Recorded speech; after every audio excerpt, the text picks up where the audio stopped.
evening, ladies and gentlemen. Dr. Subhas Sarkar, Honorable Minister of State for Education, Dr. Pankaj Mittal, Secretary General of the Association of Indian Universities, Mr. Duncan Ross, Chief Data Officer, Times Higher Education, my colleague Baty, Professor Padmanabhan, Professor Dr. C. Raj Kumar, the founding Vice Chancellor of the JGU, Excellencies, ladies and gentlemen. It gives me great pleasure to welcome all of you for the G20 Universities Impact Summit on the theme of implementing SDGs and beyond. I don't want to stand between you and the chief guest and the others, but I will just make a couple of points. One, we are going to have a United Nations Sustainable Development Summit on the 19th and 20th of September in New York, on the sidelines of the UN General Assembly. They will be releasing the UN SDG report 2023. The last one was released in 2019. We've got hold of an advanced version of the report. The final report will come out on 18th, 19th of September, but it makes very somber reading. We have not been on course to achieve any of these SDGs. The UN Secretary General feels that half of the world has been left behind, and this will sound like an epitaph for the world if governments don't get their acts together. So that is the SDG front. So I personally think this conference is extremely timely because we are on the halfway mark of the journey towards 2030. 2015 is when SDGs was established. 2030 is when we were supposed to achieve the SDGs. This is the halfway mark, and the UN Secretary General has a warning for all of us. That is as far as SDGs is concerned. On the issue of education, it will come as no surprise to any of you, since all of you are experts, at least most of you are experts, that education faces a triple crisis, which is dramatic. There is a crisis of inclusion, there is a crisis of quality, and there is a crisis of relevance. We will get into some of these issues during the panel discussions, but I think for the time being, I wanted to leave you with this uncomfortable thought that in both SDGs and education, we have a crisis looming, which is why I think seminars like this one are extremely important. It's wonderful we have the Honorable Minister of State for Education. So without much ado, I've raised uncomfortable questions. That's my job.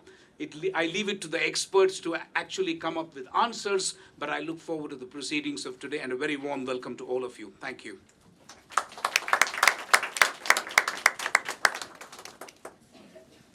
Thank you, sir.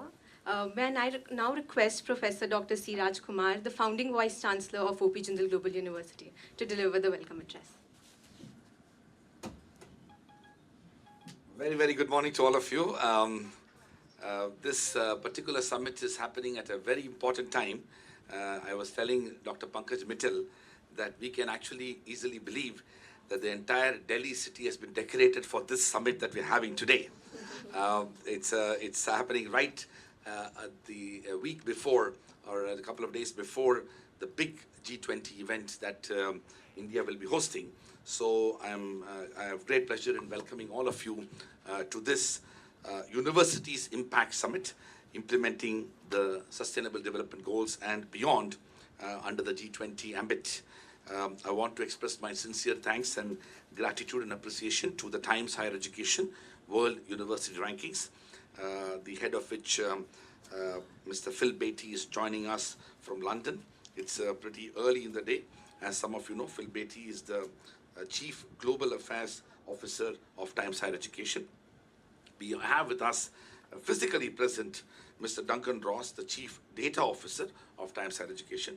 Thank you to both Phil and Duncan, and also THE for collaborating with us and doing this summit here in India, literally in the few days before the culmination of India's G20 presidency in New Delhi.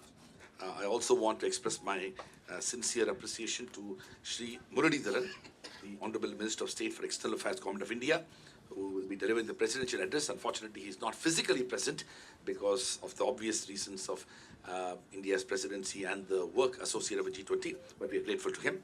I also want to express my sincere thanks and appreciation to Dr. Pankaj Mittal, the Secretary of the Association of Indian Universities, who's our partner, collaborator, and somebody who has been deeply engaged on issues relating to higher education, policy, governance, regulation, as well as universities. Lastly, I have great pleasure in welcoming our distinguished chief guest and our guest of honor today, Dr. Subhas Sarkar, the Honorable Minister of State for Education, Minister of Education, Government of India. Dr. Sarkar is a distinguished academic, a thought leader, somebody who has worked very thoughtfully in improving the quality of education, but also who's deeply connected to the world of universities in general. Dr. Sarkar is passionate about education, and one example of his passion for education and universities is that as a part of his commitments both to the government and to the party, he's supposed to be in the state of West Bengal for the last several weeks and the next few weeks as well. But he chose to come only to be with us.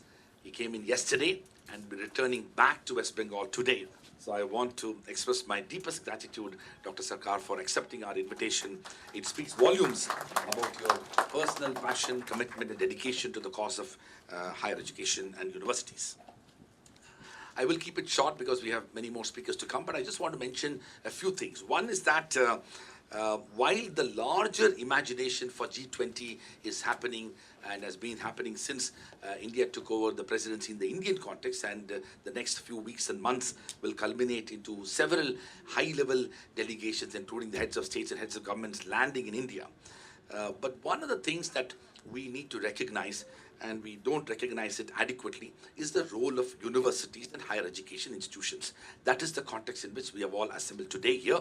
I would like to extend a warm welcome to many vice chancellors of universities in the National Capital Region and beyond, deans of various schools, professors, heads of departments, counselors, teachers, and others who are present here, because the role of universities is so significant when it comes to both implementing the SDGs, but also to be imaginative and creative about the need for galvanizing intellectual and social consciousness towards advancing the cause of sustainable development goals.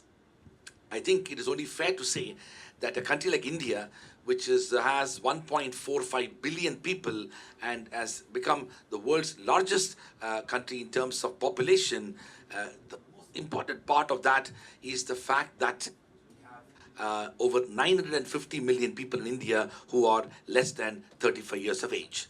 When most parts of the Western world will become older, when most parts of Eastern world, including China and Japan, will become older, India will be younger and will be younger for a longer time. Young Indians, I believe, will be shaping the future of India and the future of the world. This extraordinary opportunity of a demographic dividend that we have in India can only achieve its true success if we are able to build a new imagination, a new perspective, a new approach towards implementing the Sustainable Development Goals, and that has to begin in universities and higher education institutions.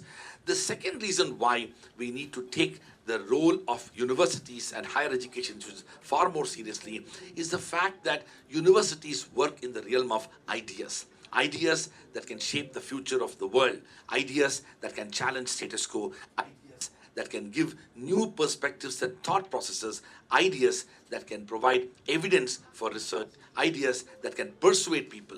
So it is the heart of universities that actually some of those big ideas that are going to emerge. And many aspects of the Sustainable Development Goals can effectively met if we can recognize the role of universities far more seriously and far more impactful than what we have done in the past. The third reason why universities ought to be at the vanguard of this effort is that universities are unique institutions.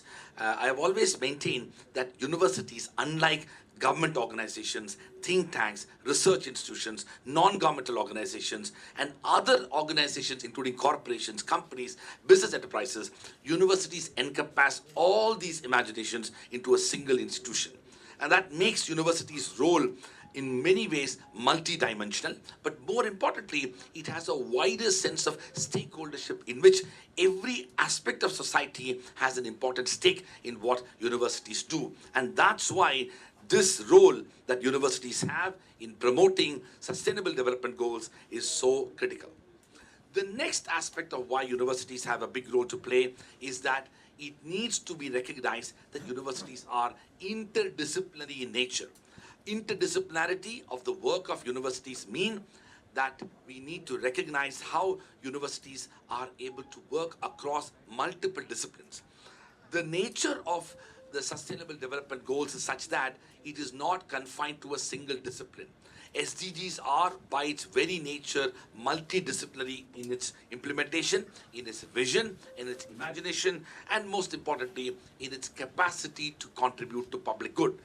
That aspect of what SDGs do is best captured by what universities can do. And that's why this collaboration, this partnership between what universities can and should be doing and what SDGs need to be, how we should achieve and fulfill the SDGs is absolutely important.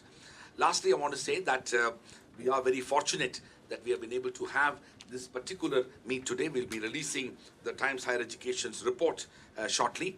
But as we do that, I also want to mention that this event today is part of an effort to build collaboration between institutions beyond the partnering and collaborating institutions of this summit itself. I'm happy to report that several universities are represented in the audience today, and I hope that the next panel discussions that we have in the course of the next 2 sessions will create opportunities for further discussions, debates surrounding the effort to fulfill the Sustainable Development Goals. I also want to mention that we are very fortunate that you're all visiting here. This is our own facility. The JGU International Academy that we established at Taj Mahal Hotel was part of an effort to create an intellectual forum, an opportunity for people to come together, to be able to discuss ideas, to be able to have opportunities for people to debate and deliberate on big issues of our time.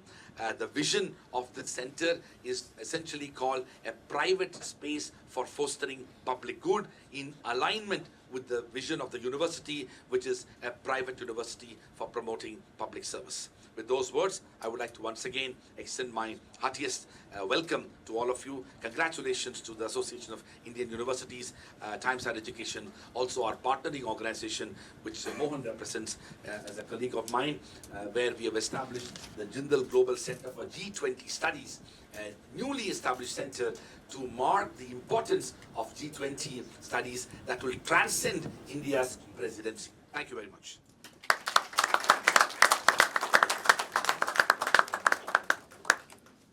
Thank you, sir. May I now invite Mr. Phil Baty, who is the Chief Global Affairs Officer for Times Higher Education United Kingdom, to deliver the keynote address. I'm very, very sorry I can't be there in person, but I'm delighted that Times Higher Education is very, very well represented indeed in the room, not least with Duncan Ross, who will be sharing some very, very important new research with you today.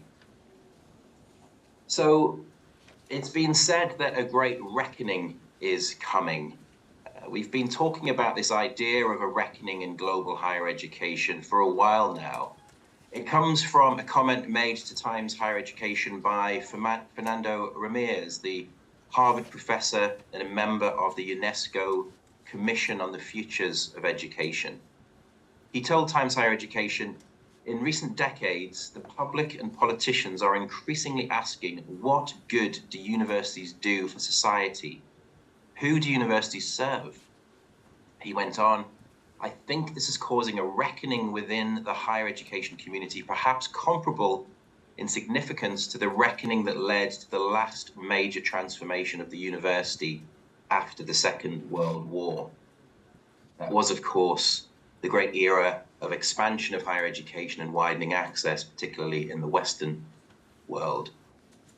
I chaired a debate about this idea of the reckoning at the GSV summit in San Diego last year with a group of university presidents, including Arizona State University President Michael Crow. Crow warned that universities had lost touch with the public. They were seen as elitist and aloof. They were failing to demonstrate to the public that they exist to make the world a better place.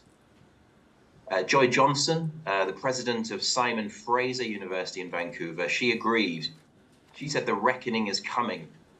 We all recognize that we have obligations to serve the public good, she said. A number of the social dynamics that are happening, inequities, and the pandemic has shone a light on, issues relating to racism, she said. It's time for us to think how we can use our infrastructure and resources for public good.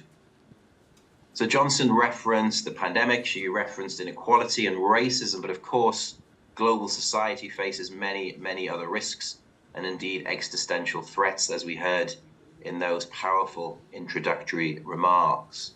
We have mounting geopolitical division, of course, in Europe.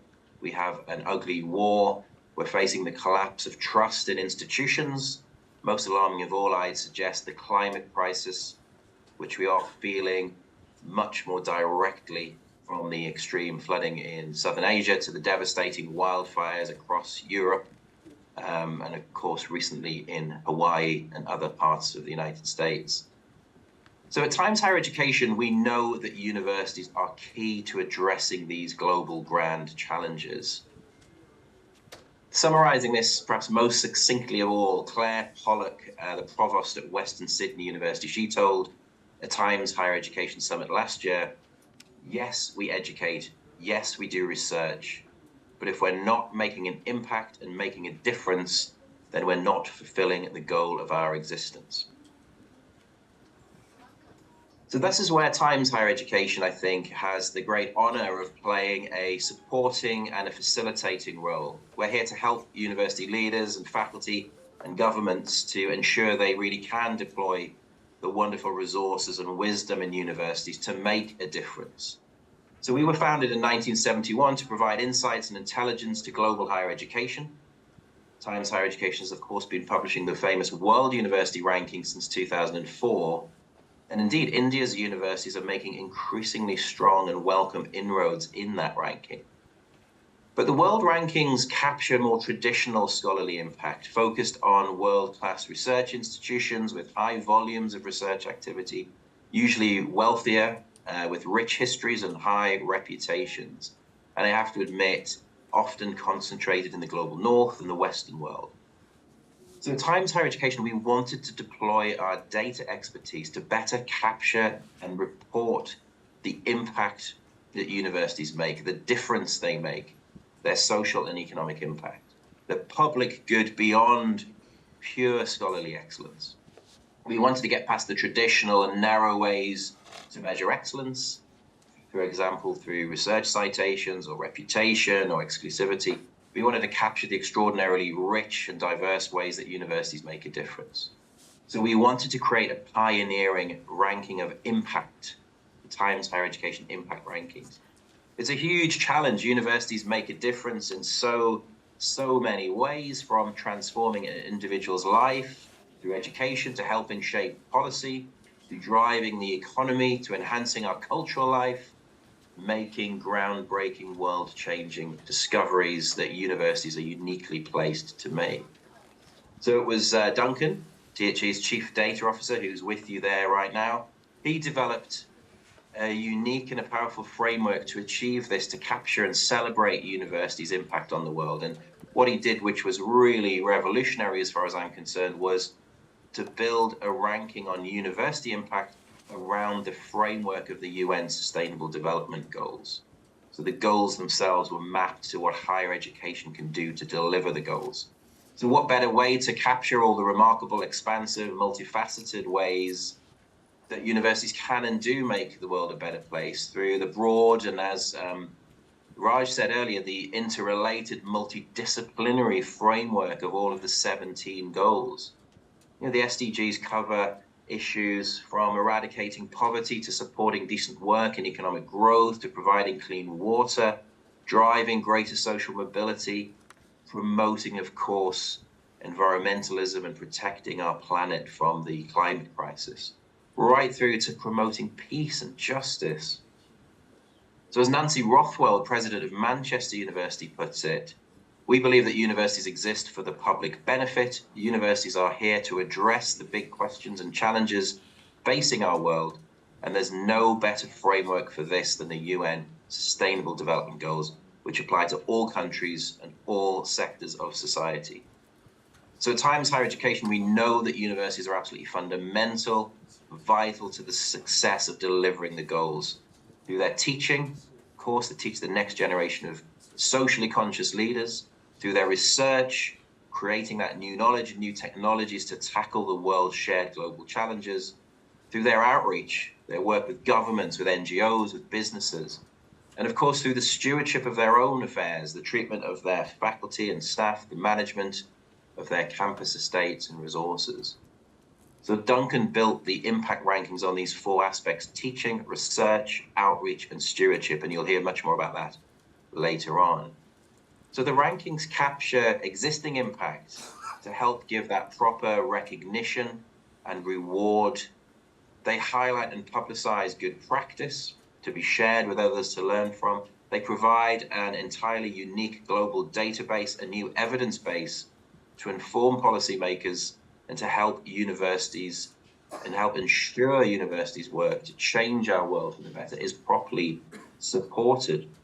So today, Times Higher Education is delighted that the data behind the impact rankings has been used to explore the evidence and to create a new policy resource. Duncan is there, of course, with you to present his new report, Higher Education's Role in Advancing the SDGs in the G20, Progress and Opportunities. And that's exactly why we wanted to create the impact rankings, to inform decision-making, to help inspire, drive, encourage change, to induce, of course, some self-criticism and self-reflection, but most of all, to provide the intelligence, the insights, and the tools that can help make sure that universities are ready to face their reckoning with real confidence, conviction, and vision, and as Claire Pollock would say, to truly fulfill the goal of their existence. So thank you very much indeed for having Times Higher at this amazing event, and we are thrilled to share our data with you. And I'm delighted to stop talking now and pass the baton to the next speaker. And I invite you all to really enjoy today, but also come away with practical, strong ideas to make sure that universities are delivering and fulfilling their mission. Thank you so much indeed for your time.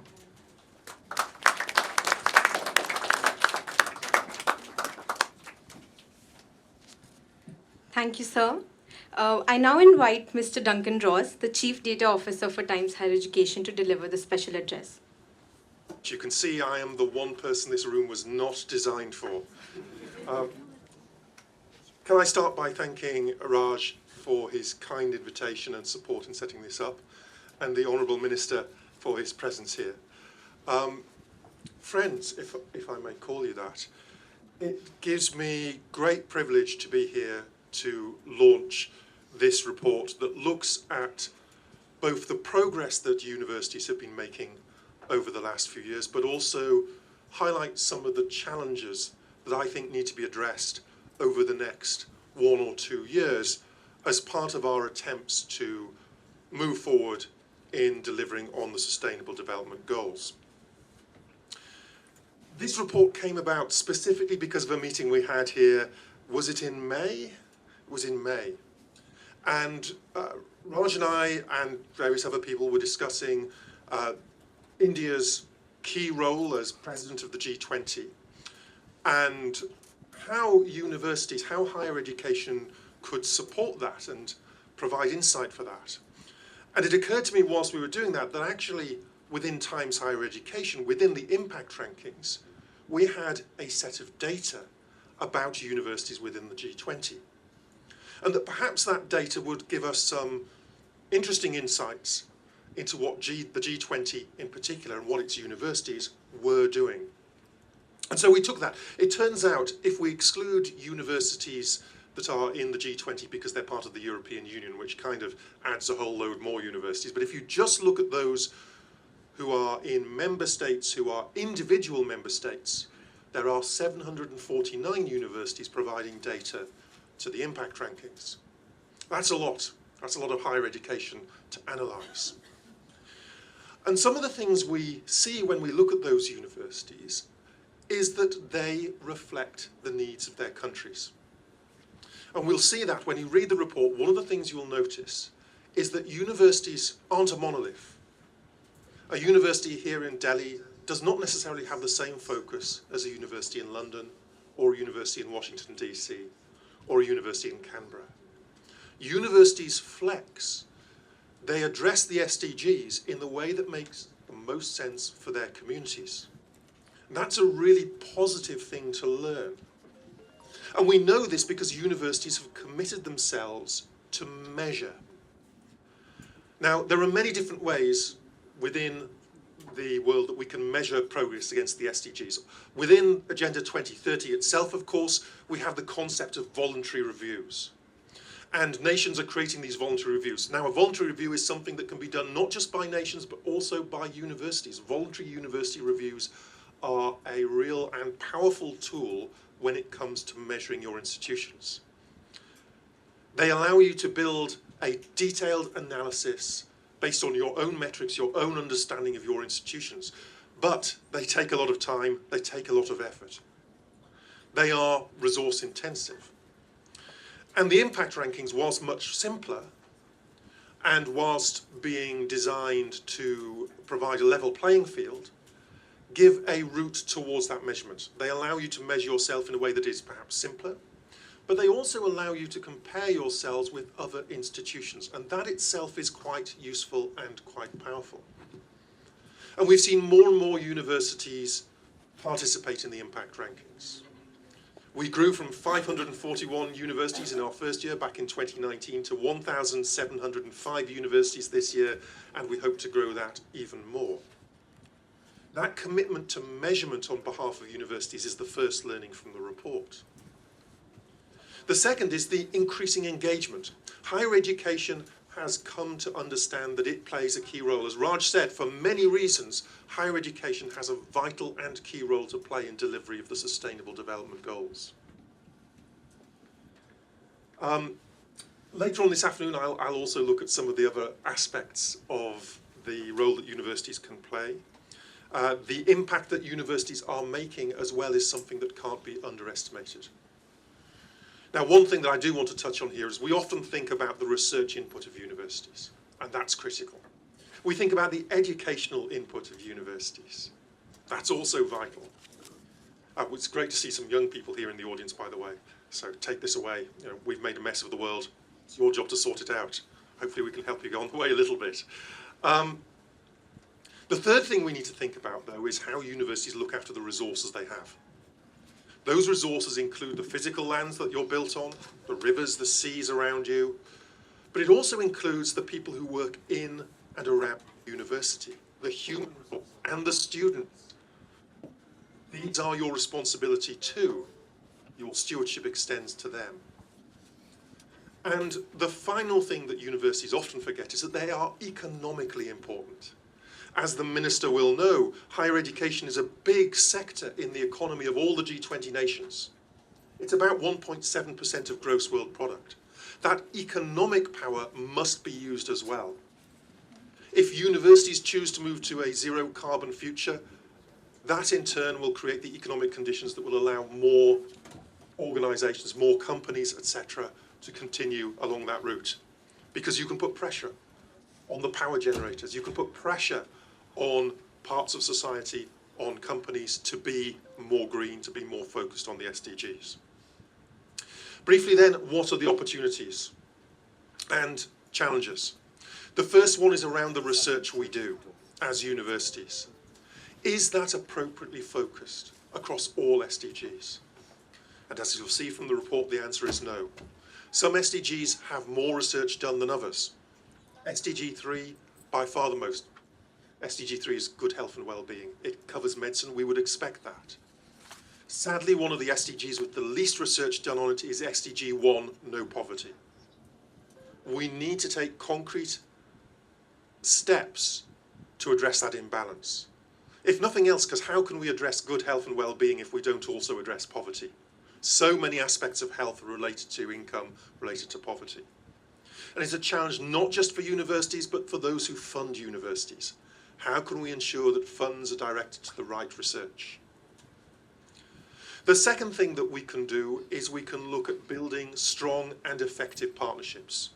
identifying from the strategic priorities of different universities and different countries which SDGs to focus on and where we can make links. And the G20 gives us an opportunity to do that. It gives us a framework within which we can operate. Those partnerships are not one way. They are absolutely not one way, because often we see an imbalance between the countries which have the need and the countries which have the expertise. But often the countries with the need have really important insights into what actually works. We don't need situations where people from the global north come in and tell countries in the global south, this is how you should do things, without listening, without understanding what the realities are on the ground. And the final opportunity is one for governments. So I address this to the Honourable Minister to a degree. How can governments make the most of their universities and actually build on this expertise, bring it in not just to the higher education ministries, not just to the education ministries, but make sure that all of government is aware of this brilliant resource that is available to be used to drive forward the SDGs. My final word then, before I hand on to the next speaker, is to say that there is one final challenge. It's not in the report, but it is coming up soon. As we heard in the rather depressing but necessary opening comments, we're more than halfway towards the end of Agenda 2030, and we will not achieve the goals. So what happens next? Does the calendar change, the end of 2030 to 2031, and we just stop? No, of course not. We move ahead. We will have new goals. I was lucky enough to talk to Ban Ki-moon earlier this year. He said the likelihood is that we will have the same 17 goals in the sense that the same 17 topics. But that the targets that we have within those goals need to be updated to reflect progress we have made and challenges yet to come. It's my dream that universities, that higher education can play more of a role in designing and defining those targets for the next set of the goals. That our expertise, our wisdom, the research that's being done, the insights from the students themselves, all of these can be a factor in designing the new targets, stronger targets that can drive the world forward to, hopefully, a sustainable future. With that, thank you so much for listening to me. Do read the report. Do criticise the report, because that's part of scholarship as well. And I appreciate these are only my insights. Come back to us with ideas. Help move the discussion forwards. Thank you very much.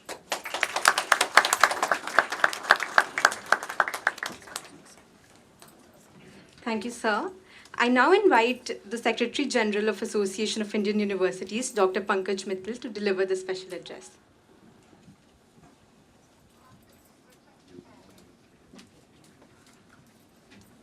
Thank you, and a very good morning to all of you. The Honorable Minister of State for Education, Dr. Subhas Sarkar ji, who is very committed to the cause of higher education. The dynamic and visionary Vice Chancellor of Jindal, Dr. Raj Kumar. Dr. Duncan Ross, the Chief Data Officer of Times. Dr. Ramanujam, Dr. Mohan Kumar, the Vice Chancellors from various universities who are here. Dr. Nazma, I am able to see Dr. Thapliyal is here. From Chitkara, she's there. And all the faculty members and students of Jindal. A very good morning to all of you. First of all, I would like to thank Jindal Global University, Professor Raj especially, for inviting me here and collaborating with AIU for this very, very important summit, which is G20 Universities Impact Summit, and then on a very, very important theme, which is implementing SDGs and beyond. We all know that why SDGs are important. We all know about the global warming. We all know the impacts of global warming, wherein the glaciers are melting, where the water levels are increasing, where there are visible changes in the patterns, where there are visible changes in the agriculture, genetics, everything. And that is why SDGs came into being in 2015 with a goal to sort of fulfill 17 SDGs by 2030. And these 17 SDGs had 169 targets and 247 indicators. So this is what all the countries have to fulfill by 2030, which was jointly agreed to. India's position in implementation of SDGs is not very, very rosy, although we are improving over time. if we see the ranking of India in implementation of SDGs, SDG index, which they call, in 2020, it was 117. Ranking I'm talking about. 21, it fell to 120. 22, it fell to 121. But luckily, it rose to 112 in 23. So right now, our position in 2023 is 112 out of the 193 nations which are implementing the SDGs. So that is not a very rosy picture, and therefore we at Association of Indian Universities felt that implementation of SDGs is not only the prerogative of the government or the autonomous bodies or the central or the state government, it is also the prerogative of the universities. And when we say universities, it is not only SDG 4, which relates to quality education, all the 17 SDGs. That means all the 17 SDGs, the universities can contribute towards its implementation. Therefore, last year, we devoted one full year in terms of many conferences on how to implement SDGs and how higher education institutions can contribute in realizing these SDGs. And the result of all these 6 conferences was this report, which you can see, Building a Sustainable Future, realizing UN SDGs through HEIs, that how HEIs can contribute in realizing the SDGs, not only SDG 4, but all the 17 SDGs. There are many recommendations in this report. This report is available on the AIU website. I will speak about some of the recommendations which are indicated here, that how higher education institutions can help implementing the SDGs. Some recommendations for the government are also there, which also I will speak. So first and foremost recommendation, Duncan Ross is talking about the rankings, like how the impact rankings are the rankings which are like how much the universities have implemented the SDGs. But ranking will only come once the SDGs are implemented. Therefore, I am talking about how the SDGs can be implemented in the universities. Some of the recommendations I am talking about, for example, number 1, the universities can incorporate SDG-related courses, curriculum, and awareness programs, including specific degrees, diplomas, major, minors, and electives. So if it forms a part of the curriculum of the universities, the SDGs, how to implement them, like all the 17 SDGs, not only SDG 4, I think it can cut an ice. Then HEIs on their own campuses, they should start monitoring their carbon footprinting and adopt sustainable policy, clean technologies to become carbon neutral campus. And by because we have to implement SDGs by 2030, so we can take a pledge, all the higher education institutions, that by 2030, we'll be making our campuses carbon neutral. So if we do that, of course, we'll be contributing a lot in implementing the SDGs. Third, not only within the campuses, higher education institutions can propagate these learnings to 8 to 10 nearby towns and villages and help them become carbon neutral. So university campuses can become carbon neutral. The spaces around the university campuses can become carbon neutral, and that is something which the universities can do. They can even make some MOOCs courses in local languages, vernacular languages, so that the public outside the university, the people outside the university, they know how to make it carbon neutral. Fourth, HEIs can have dedicated infrastructure for yoga, meditation, and counseling to boost the physical and mental health, which is very easy, and many of them are doing it. Fifth, higher education institutions can meet 100% of its water and energy needs through initiatives such as water recycling, solar energy production, rainwater harvesting. So if the universities are self-sufficient in themselves in terms of, say, their water requirements and their energy requirements, that can give a big boost to SDG implementation. HEIs can adopt 10 large panchayats in the community or the areas near the university, and they can get some progressive volunteers from these panchayats who can be trained on sustainable earning. So sustainable earning is very important, so that there can be opportunities in ecotourism, rural tourism, progressive farming, like this. Then the buildings of the higher education institutions can be designed and built using eco-friendly and energy-efficient materials with passive solar technologies and thermal comfort. So that is something very important which the universities can implement.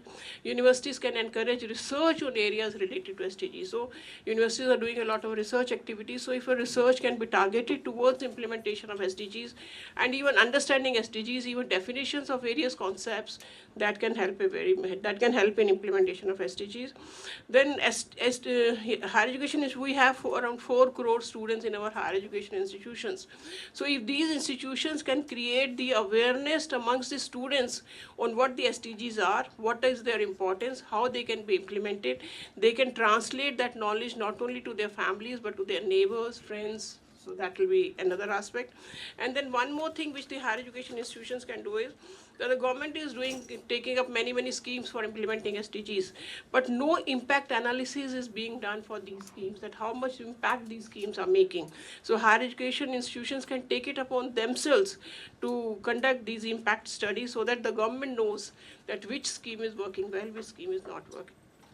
Similarly, where there are recommendations for the government, we are saying that when government wants to, and when the fact is that we are today standing at the position 112 out of 193 nations, so a lot of activities have to be taken by the government. Also, government is doing, but some activities pertaining to higher education which can be taken apart, and also to promote, say, higher education institutions to take up implementation of SDGs are. One, government can create an SDG related ranking framework, like Times Higher Education ranking framework is there. But in our NIRF and NAC, if SDGs are included as important components, then obviously the universities will go in for SDG implementation. So this is very important, and there can be a separate ranking also for Indian universities. Of course, Times is doing. We have around 1,100 universities in our own country. The Times ranking, he was telling, around 750 universities have participated all over the world. 1,700 across the world. 1,700. Within the G20. Okay. And when we see the Times Higher Education Impact Ranking, we see that in top 600, only 14 universities are. Number 1 is Amrita. Then we have LPU, Shulini. I mean, there are 14 universities, out of which 9 are private, 5 are government. So only 14 universities are figuring in top 600 of the Times Impact Ranking. So we can be working more. I mean, if these recommendations are fulfilled, I think more and more universities will be figuring in the Times Impact Ranking. And there can be some SDG related research fund created by the government. Government can be giving some incentives for the implementation of SDG or SDG related research in the universities. NAC and NIR have already told. So these are some of the aspects which can be taken care of by the government and the regulatory bodies to implement SDGs in the universities. But of course, the major responsibility is with the universities. They have to orient themselves, their vision has to orient towards implementation of SDGs, and then it can be done, and then we'll see more and more universities in the Times Impact Ranking in, say, top 500 or 1,000, which are from India. Thank you very much. Thanks for the opportunity.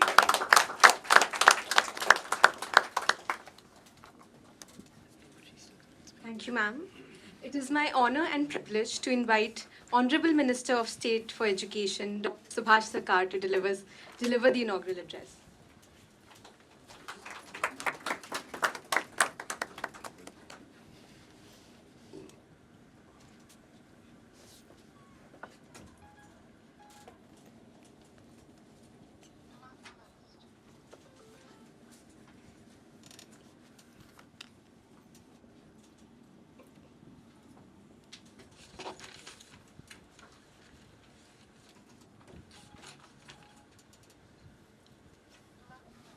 Namaskar.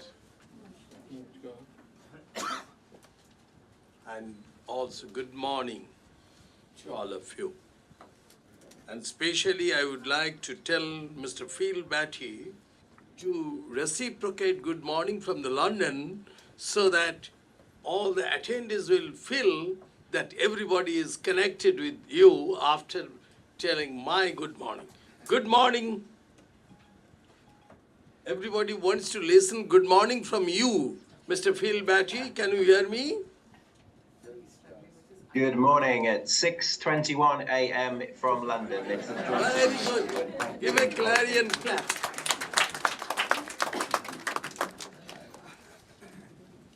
And also, our Minister of State for External Affairs, Government of India, V. Muraleedharan, he is also well connected with these seminars. And we'll listen his recorded message. Professor Shri Raj Kumar, founding Vice Chancellor of OP Jindal Global University. Dr. Pankaj Mittal, Secretary General of the Association of Indian Universities. Again, Mr. Phil Baty, Chief Global Affairs Officer, Times Higher Education. Everybody is clapping. Yes, Mr. Duncan Ross, the most tallest person in the seminar. Chief Data Officer, Times Higher Education, UK. And Professor Mohan Kumar Din, who is the key person of this seminar, Jindal Global Center for G20 Studies.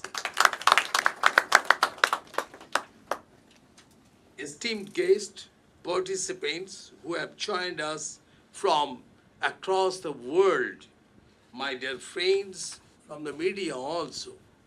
Ladies and gentlemen, I would like to start my speech with a sloka from Maha Upanishad. Ayam nija paroveti ganana loghu cheta sham. Udara charitanam tu vasudhaiva kutumbakam. It means that this is mine, that is others, says the small-minded. The wise believe that the entire world is a family.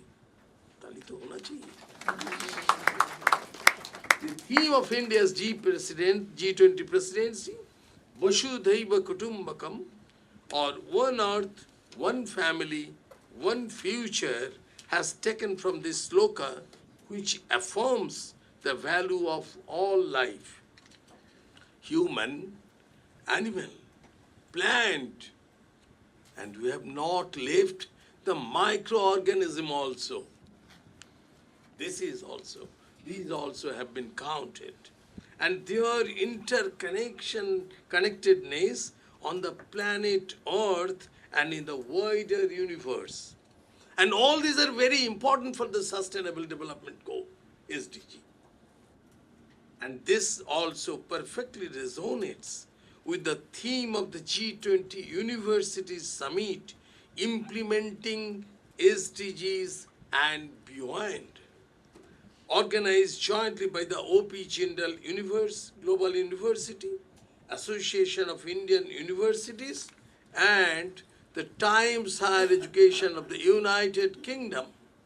I extend my congratulations to the organizers and express my admiration for the tremendous efforts undertaken to organize this summit.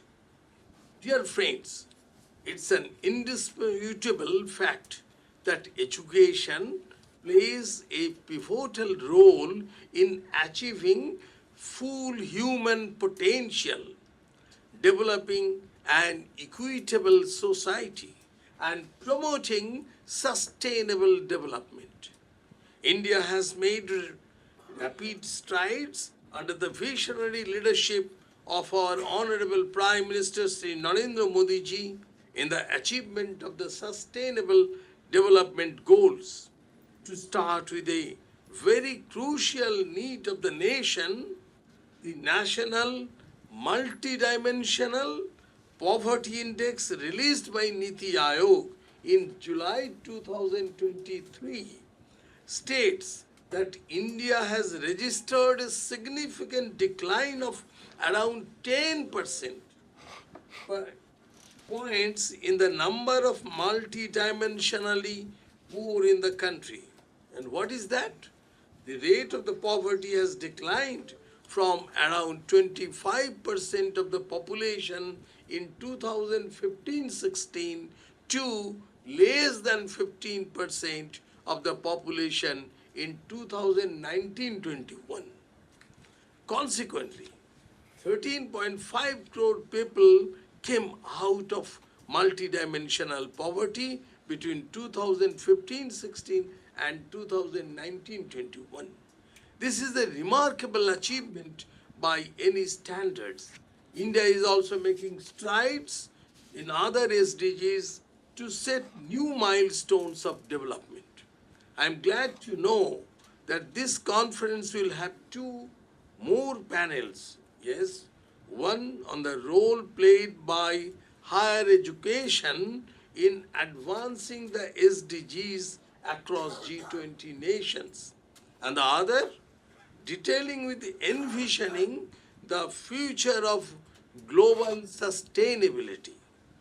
Dear friends, it goes without saying that the universities and other higher educational institutions have a pivotal role to play in achieving SDG 4, ensuring inclusive and quality education and promoting lifelong learning opportunities for all by 2030. And I am proud to share that India is leading towards achieving SDG 4 with a transformative national education policy 2020. As the Honorable PM Shri Narendra Modi ji said, national education policy की एक बड़ी प्राथमिकता ये भी है कि शिक्षा केवल किताबी तक सीमित न रहे, बल्कि प्रैक्टिकल लर्निंग इसका हिस्सा बने। इसके लिए वोकेशनल एजुकेशन को जनरल एजुकेशन के साथ इंटीग्रेट करने का काम भी हो रहा है। इसका सबसे बड़ा लाभ कमजोर, पिछड़े और ग्रामीण परिवेश के बच्चों को ज़्यादा होगा। Our national education policy is the testament to our government commitment to provide a holistic and comprehensive education system that empowers individuals with the skills, knowledge, and values needed to thrive in an increasingly complex and interconnected world. It is heartening to note that the principles embedded with this policy align seamlessly with the aspiration of UN SDG 4. First and foremost, the policy emphasizes inclusive education, recognizing the diversity of our society and ensuring that every child, irrespective of their background, has access to quality education. This echoes the spirit of SDG 4, which calls for equitable educational opportunities for all without discrimination. By embracing diversity and catering to varied learning needs, our national education policy paves the way for a society where no one is left behind.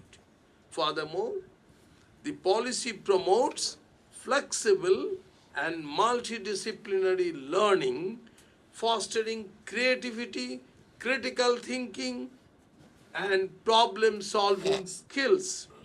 This aligns with SDG 4's focus on providing lifelong learning opportunities that prepare individuals not just for jobs, but for active and engaged citizenship. Our education system is evolving from rote memorization to experiential learning, producing well-rounded individuals who can contribute meaningfully to the sustainable development of our nation. Incorporating technology and digital literacy into education is another cornerstone of our National Education Policy 2020. In an increasingly digital world, the ability of harness technology is paramount. This parallels SDG 4's call to utilize technology to enhance learning outcomes and bridge the digital divide, ensuring that no one is left behind in the digital revolution. The policies emphasize on vocational education and skill development also resonates with SDG 4's objective to equip individuals with practical skills that are relevant to the job market. By aligning education with real-world demands, we are not only addressing unemployment, but also nurturing entrepreneurs and innovators who can drive sustainable economic growth. That means job seeker to job providers. We are transforming our education in that way. There should be a balance between the job seekers and the job providers. Furthermore, our national education policy highlights the importance of teacher training and professional development. Teachers are the backbone of education, and their competence directly impacts the quality of learning. This mirrors SDG 4's emphasis on empowering educators and enhancing the quality of education delivery. Dear friends, as we celebrate the harmony between our national education policy and UN SDG 4, let us remember that education is the foundation upon which every other sustainable development goal stands. By ensuring quality education for all, we are fostering social equity, eradicating poverty, promoting gender equality, improving health, and spurring innovation. My dear friends, any policy's effectiveness depends on its implementation. NEP 2020 is a historic policy and will require spirited efforts from stakeholders. As our Honorable Prime Minister Shri Narendra Modi ji has said, our education system has a huge role in achieving the goals with which 21st century India is moving.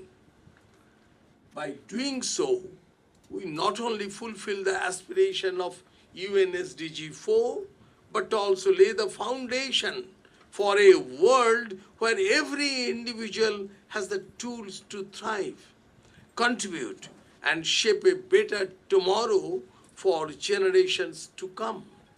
Dear friends, it's with great enthusiasm that we acknowledge India's remarkable strides in higher education.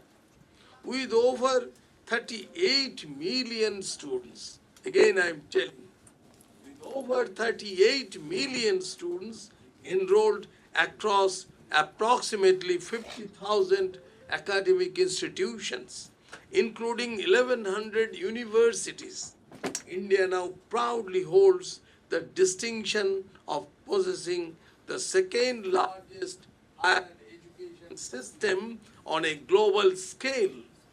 The past decade has witnessed India's steadfast ascent in the World University ranking. Notably, 66 Indian universities have collectively secured an impressive 355 entries, reflecting an impressive 18.7% increase compared to the previous year. These outstanding achievements has positioned India as the second most represented country in Asia within the esteemed QS World University Ranking of 2023. Such progress speaks volumes about our nation's dedication to advancing educational quality and research excellence. This journey is a testament to government's commitment to empowering our youth with world-class education, fostering innovation, and contributing to the global knowledge economy. Recently, a report unveiled at the 4th G20 Education Working Group meeting in Pune, presented by Elsevier, shed light on India's remarkable progress. The number of research papers, again I am telling, the number of research papers authored by Indian scholars has experienced an astonishing surge, soaring from 24,110 in 1999 to an impressive 2,78,496 in 2022.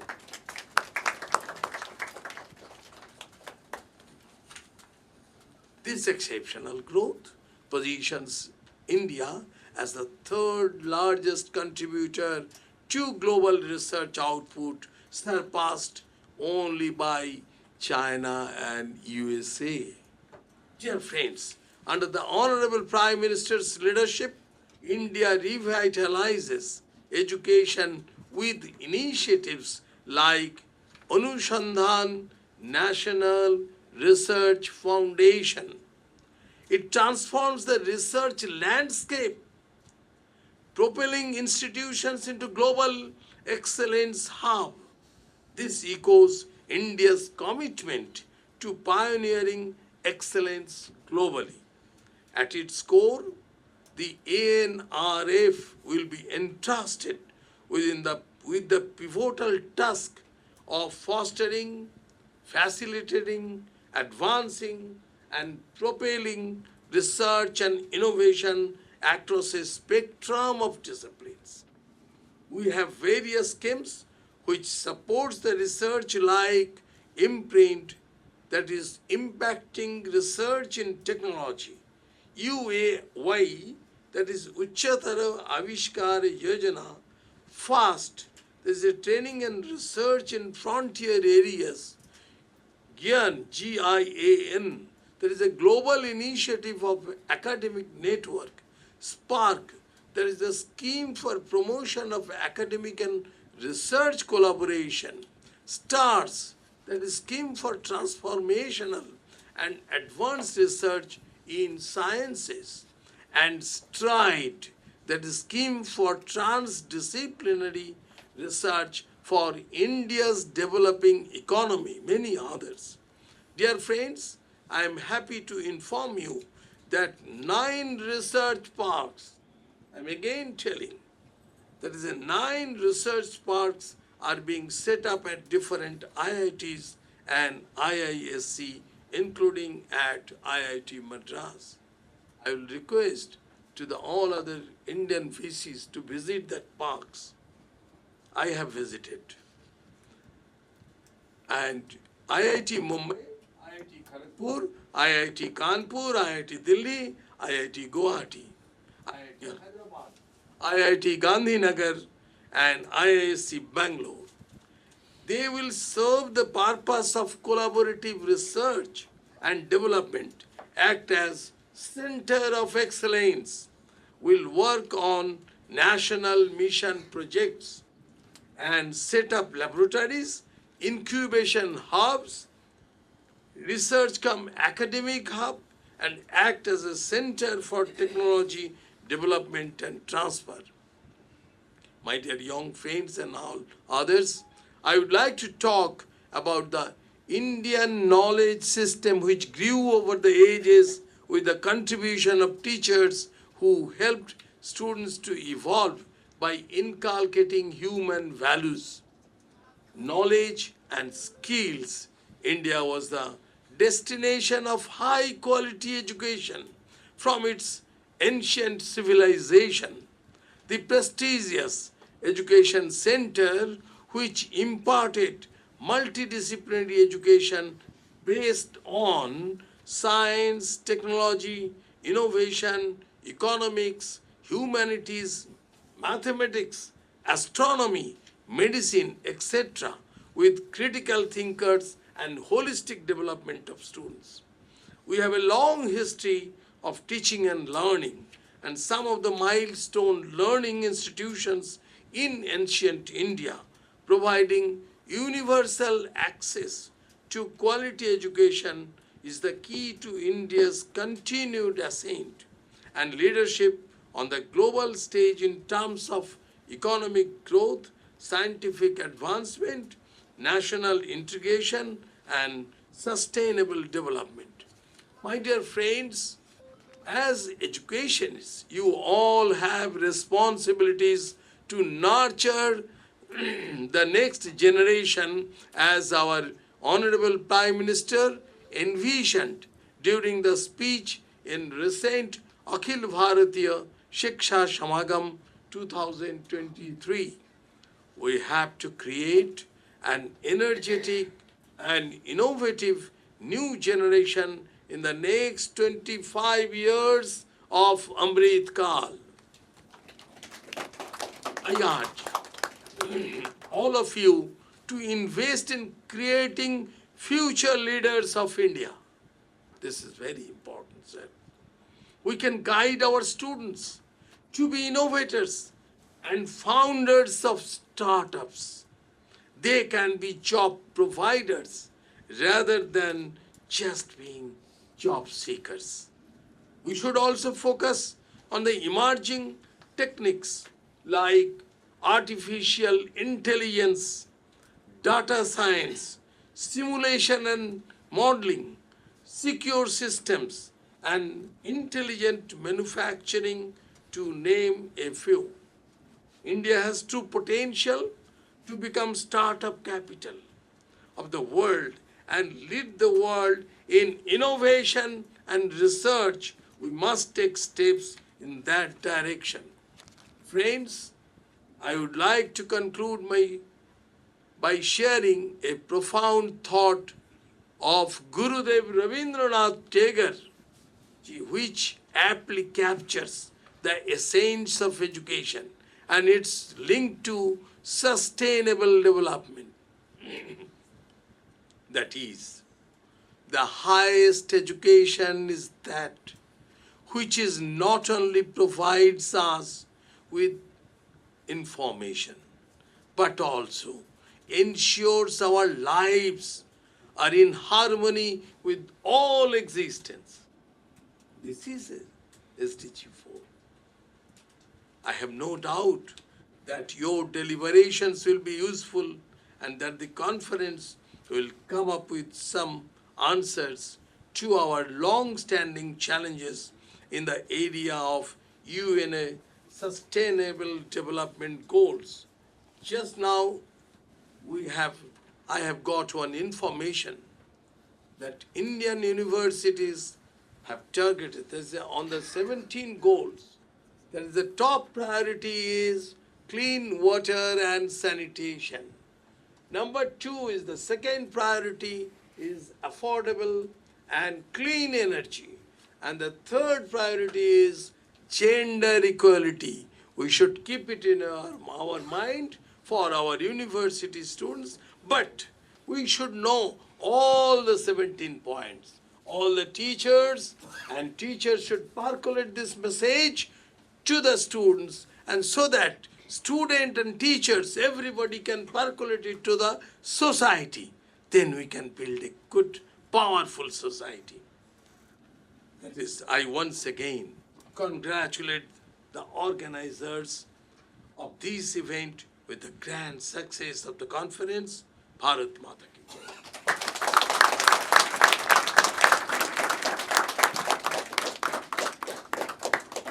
Honorable Minister of State for External Affairs, Shri V. Muraleedharan, has shared a video message with us. So I would request the organizers to kindly play it. Dr. Subhas Sarkar, Union Minister of State for Education, Professor Dr. C. Raj Kumar, Founding Vice Chancellor of OP Jindal Global University, Dr. Pankaj Mittal, Secretary General of the Association of Indian Universities, Ambassador Dr. Mohan, Director of Jindal Global Center for G20 Studies, Mr. Phil Baty, Chief Global Affairs Officer of Times Higher Education UK, distinguished professors, academics, ladies and gentlemen, dear students, greetings and namaskaram. It gives me immense pleasure to join you all for this G20 Universities Impact Summit relating to SDGs organized by the OP Jindal Global University, Association of Indian Universities and the Times Higher Education of the United Kingdom. This is an excellent initiative, especially in the context of India's ongoing presidency of the G20, which will culminate with the New Delhi summit on September 9th and 10th. Friends, the importance of SDGs cannot be overemphasized. It is important that the developing world and the global south try and achieve most SDGs within the time frame of 2030.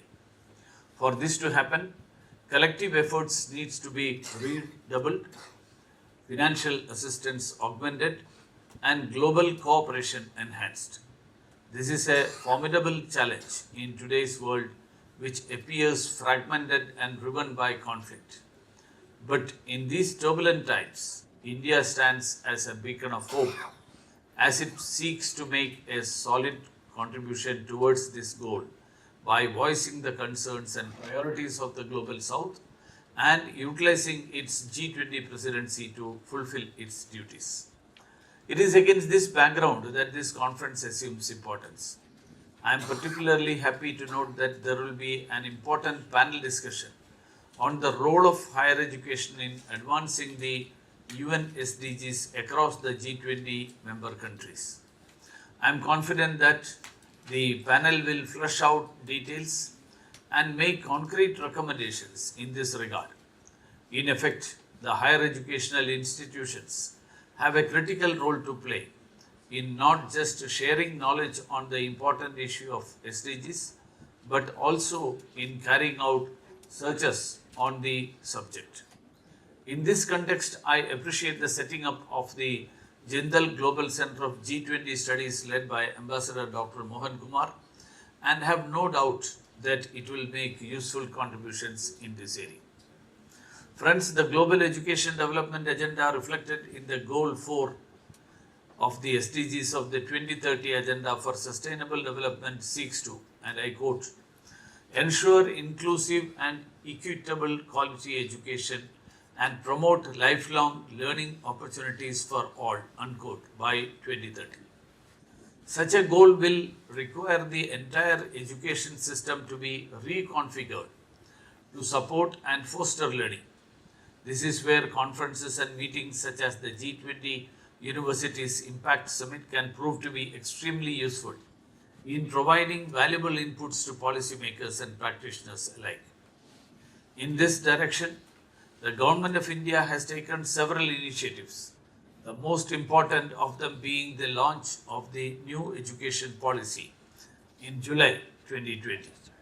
The NEP has revolutionized the education system and paved the way for the creation of a multidisciplinary and holistic learning experience for students by making education more experiential, interesting, integrated, inquiry-driven, discovery-oriented, learner-centered, discussion-based, flexible and enjoyable.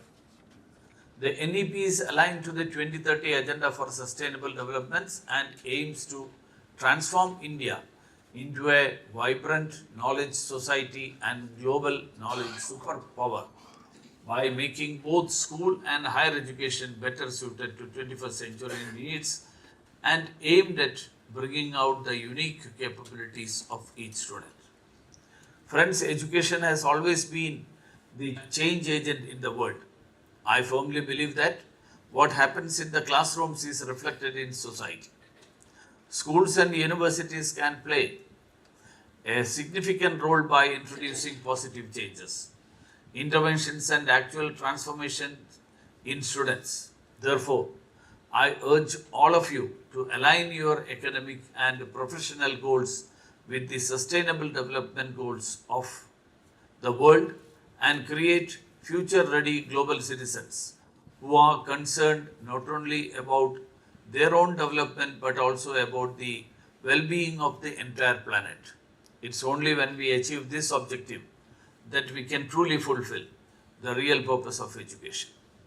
In conclusion, I wish the G20 Universities Impact Summit all the success and compliment the organizers for this timely initiative. Thank you.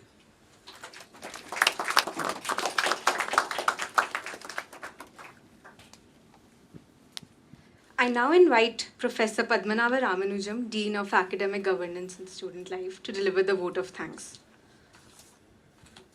Good morning, I know many of you started very early today, but let me take this wonderful opportunity on behalf of OP Jindal Global University to deliver the vote of thanks. First of all, I'm really grateful for Dr. Subhas Sarkar, Honorable Minister of State for Education, Ministry of Education, Government of India. Sir, your words of wisdom, how the younger capital of India should not be job seekers, but job creators is amazing. I'm sure all the young students here will walk in that path. I also want to take this opportunity to invite Raj to felicitate the Minister for his participation today. Thank you so much, sir. It's really an honor for us to host you today. Yeah, thank you so much, Duncan, for producing that wonderful report. Thank you so much, Phil Baty, for participating all the way from the UK and for for actually being present for the entire conference. And we will really go through the SDC report that is being released, and we'll make sure that everybody gets an opportunity to read this report. Thank you again, Duncan. We also want to extend thanks to Association of Indian Universities. I also want to take this opportunity in thanking the Dean Mohan. We also want to thank Shri V. Muraleedharan, sir, who has sent a wonderful recorded message. Thank you so much, sir. We are actually at the end of this inaugural session. I would request all of you, that we will come back to the first panel discussion. We'll have a short 10 minutes break, and we'll come back to the first panel discussion in 10 minutes time. Please do come back. The panel is really exciting. It is going to be really interesting, and we really look forward to interact much more and deliberate on why higher education institutions have a very important role in promoting sustainable development goals. Thank you for all of you, and thank you so much for all of you for the inaugural session. Thank you.